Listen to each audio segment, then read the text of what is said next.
बताया जाएगा। इसके पहले आप बीजगणित का भाग देखे थे। देखिए जो प्रोटोलेट 2 का डी है उसमें आज आपको गुणनखंड के बारे में बताया जाएगा। गुणनखंड में देखो जैसे क्वेश्चन नंबर 1 दिया गया है 6x - 8y का गुणनखंड है। इसमें कई पद दिए गए हैं का गुणनखंड है। इसमें कई पार्ट दिए गए, आपको बताना है कौन सा भाग सही है कौन सा भाग गलत है, तो विकल्प चुनना है। जैसे 2 कोष्टक में 3x - 4y, दूसरा भाग दिया गया है कोष्टक में 8y - 6x, और तीसरा भाग दिया है 2 कोष्टक में 4y - 3x, और चौथा भाग लिखा गया है इनमें से कोई नहीं, इनमें से कोई नहीं। तो हमें बताना है कौन सा भाग इसका सही है। तो देखिए इसके लिए आपको करना क्या है, पहले दिए हुए क्वेश्चन जो कर रहा है उसको आप हल करेंगे। हल करने के पश्चात जो उत्तर आपको मिलेगा वही विकल्प सही है। आप लगाने के पश्चात ही बता पाएंगे कि कौन सा विकल्प सही है और कौन सा गलत है। इसके लिए आप हल करेंगे। क्या दिया है 6x - 8y। देखिए इसमें आपको गुणनखंड करना है। गुणनखंड यानी जो ये दो पद अलग अलग है इनके बीच में माइनस का चिन्ह लगा है, आप ऐसे इनको पदम तोड़िए जिनके बीच में गुणा आ जाए, उसका नाम ही है गुणनखंड।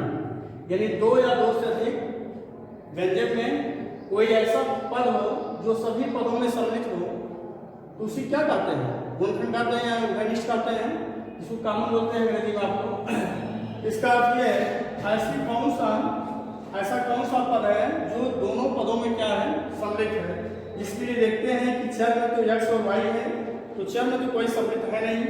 इसका अर्थ है हमें अंकों में कुछ सम्मिलित दिख रहा है। जैसे यहाँ पर सबसे देखो 2 से अगर भाग देते हैं 2 3 6 2 4 8, अगर हम 3 या 4 से भाग देते हैं दोनों में घनिष्ठ नहीं होगा, दोनों 6 और 8 को विभाजित नहीं किया जा सकता है। इसका अर्थ ये है इसमें हमें 2 कॉमन है। क्या कॉमन है 2, तो कॉमन का होता है दिए पद में उसी संख्या से भाग दे दें। तो देखो 2 3 6x हो जाएगा, 2 4 8y हो जाएगा। तो हमारा यही इसका आंसर हो गया। अब इस आंसर को हम देखेंगे मिलाएंगे, जिस विकल्प में मिल रहा है वही हमारा विकल्प सही है। तो देखो हमारा क्या आया है 2 × कोष्टक में 3x + 4y। देखो हमारा पहला विकल्प में मिल रहा है नहीं। इसका अर्थ ये है हमारा ये पहला भाग क्या है सही है। तो इस तरह से आप बच्चों हल करके विकल्प को आप चुनेंगे। सरल करने के पश्चात ही आप बता पाएंगे कि कौन सा विकल्प सही है और कौन सा विकल्प गलत है। इस तरह से जितने भी बहुपद के सवाल दिए गए हैं सारे क्वेश्चन को आप इस तरह से हल करके उनका सही उत्तर आप निकालेंगे। जैसे एग्जाम्पल है, इसी तरह क्वेश्चन नंबर 2 भी दिया गया है। अब क्वेश्चन नंबर 3 से गुणनखंड करने को लिए कह रहा है। तो देखिए हम जैसा कि क्वेश्चन नंबर आपको 5 बता देते हैं। क्वेश्चन नंबर 5 में दिया गया है यहाँ 21x² y² प्लस 63xy इनका द्वारा गुणनखंड कीजिए। तो गुणनखंड आप पीछे कक्षा में पढ़े हैं, तो यहाँ पर भी वही है। तो देखिए गुणनखंड के लिए आप पहले देखेंगे यहाँ पर अंक क्या है, तो अंकों में क्या घनिष्ठ है यानी क्या कॉमन बन रहा है। उसके बाद हम चर पदों देखेंगे। तो देखिए अंकों में क्या यहाँ 21 है, यहाँ 63 है। अगर हम 21 कॉमन लेते हैं तो 21 से 63 कटा जा सकता है, इसलिए दोनों में पहले हम 21 कॉमन ले लिए।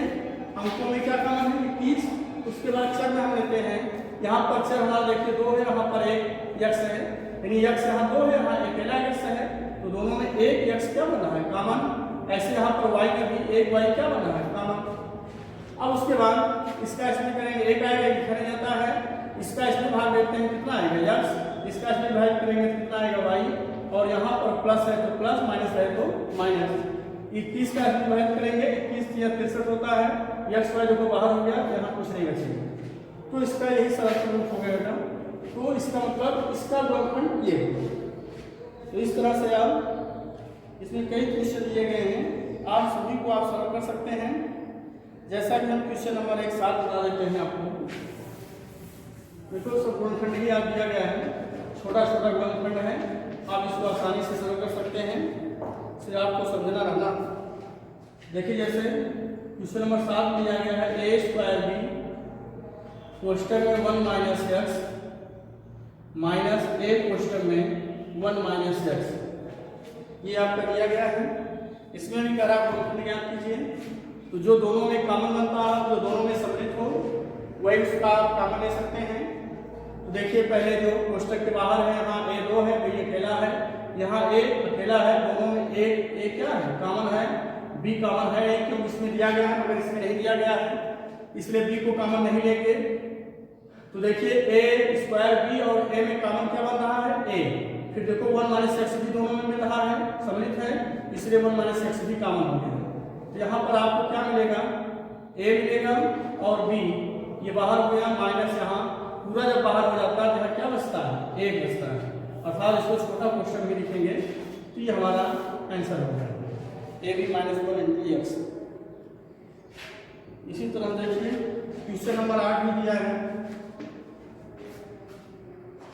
क्वेश्चन नंबर 8 में क्या है, यहाँ लिखा है 5 कोष्टक में x प्लस वाई का whole cube plus 10x plus y का होल स्क्वायर प्लस 20 दिया है कोष्टक में x प्लस वाई दिया गया ब्रैकेट में।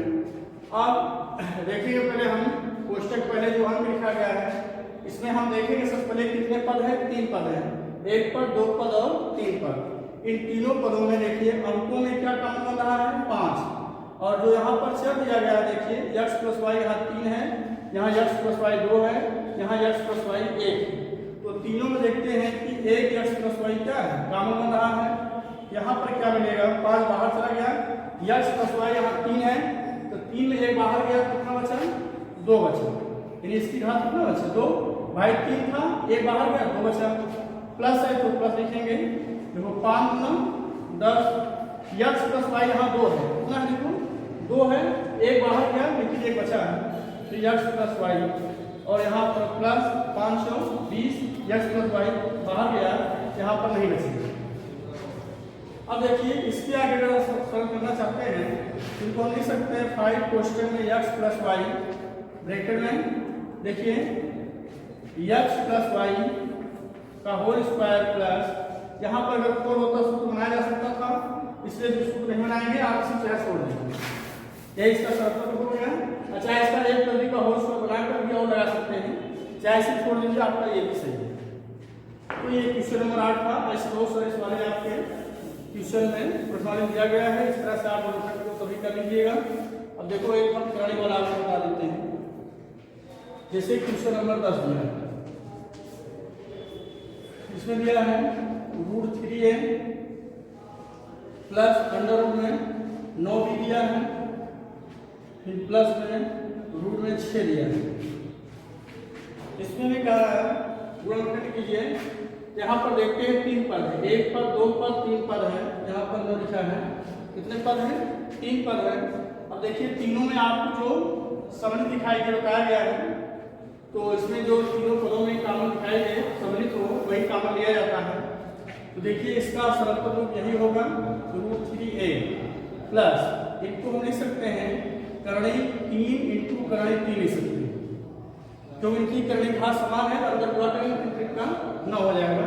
और यहाँ पर b है b, और इनको हम लिख सकते हैं √2 गुणित √3 लिख सकते हैं, क्योंकि अगर हम दोनों का गुणा करेंगे तो करणी में 2 तिहाई 6 हो जाएगा।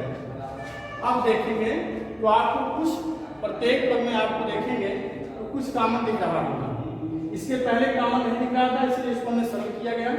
देखिए √3 यहाँ है, √3 यहाँ है, √3 यहाँ है, तो तीनों में सम्मिलित है नहीं, तो यही कॉमन हो गया। तो √3 जब कॉमन हो गया, यहाँ बचेगा 1 प्लस 1 √3 बाहर गया, 1 √3 बचा है, यहाँ पर प्लस √3 बाहर गया, क्या बचा √2, तो इसका गुणनखंड ये होगा। इस तरह से प्रश्नावली 2 का डी बहुत ही सरल था, जिसमें आपको गुणनखंड करने को कहा गया था। तो हमने बारी बारी से सभी सवालों को जिस तरह से था सरल करके उनका गुणनखंड ज्ञात किए हैं। अब आपको हम प्रश्नावली 2 का ई का कुछ सवाल बता देते हैं। देखिए प्रश्नावली 2 का ई, तो 2 का ई देखिए जैसा कि क्वेश्चन नंबर पहला है, इसमें लिखा गया है 2x plus 3y minus 2x square minus 3xy। इनका भी कहना है कि बहुपदों के गुणनखंड ज्ञात करना है। यहाँ पर हम देखेंगे कि कितने पद हैं, 1 2 3 4, कितने पद हैं, 4 पद हैं। तो क्या देखिए, चारों में कोई सम्मिलित दिख रहा है, कॉमन हो रहा है। चारों में कोई ऐसा चर या अक्षर नहीं है जो चारों में कॉमन हो सके, कॉमन नहीं है। इसलिए हम दो का अलग अलग करके क्रम बनाकर कॉमन लेंगे। तो देखिए, अगर हम x का x के साथ लेते हैं, y का y के साथ लेते हैं, या एक x इसके साथ ले लेते हैं, y का इसके साथ ले लेते हैं, तो कॉमन बनाया जा सकता है। अगर इसको देख ले लेते हैं, इसको ले लेते हैं, तो देखिए हम 2x minus 2x square 3y दिया है माइनस 3xy दिया गया है, यानी x को अलग कर दिया गया, y को अलग कर दिया गया। इन दोनों में देखिएगा आप कॉमन बनेगा, इन दोनों में 2x कॉमन ले लिए, यहाँ बचेगा 1 माइनस, देखो 2x जब बाहर गया 1x बचेगा, यहाँ पर प्लस है तो प्लस, दोनों में 3y क्या है, कॉमन है, तो क्या मिलेगा, यहाँ पर 1 और यहाँ पर माइनस क्या मिलेगा, 3y बाहर चला गया, क्या बचा x। पहले 4 पद था, 4 से मैंने कितना पद कर दिया, 2 पद कर दिया। पहले देखो कितने पद थे, 1 2 3 4, अब यहाँ पर 1 पद और 2 पद। अब इन दोनों में, क्योंकि अभी तक ये पूर्ण रूप से गुणनखंड नहीं हुआ है, क्योंकि उनके बीच का जो चिन्ह होना चाहिए हमेशा गुणा हो, तभी वो गुणनखंड हो जाता है। गुणनखंड जिसका खंड ऐसा हो जिनके बीच का चिन्ह गुणा हो, प्लस वाला नहीं होना चाहिए। यहाँ पर देखिए प्लस है, इसलिए पूर्ण रूप से गुणनखंड नहीं हुआ है।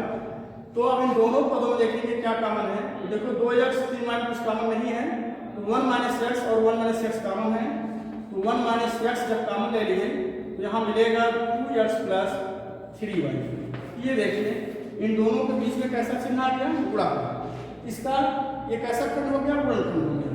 तो यही पूछ रहा था, दिए हुए बहुपदों के गुणनखंड ज्ञात कीजिए।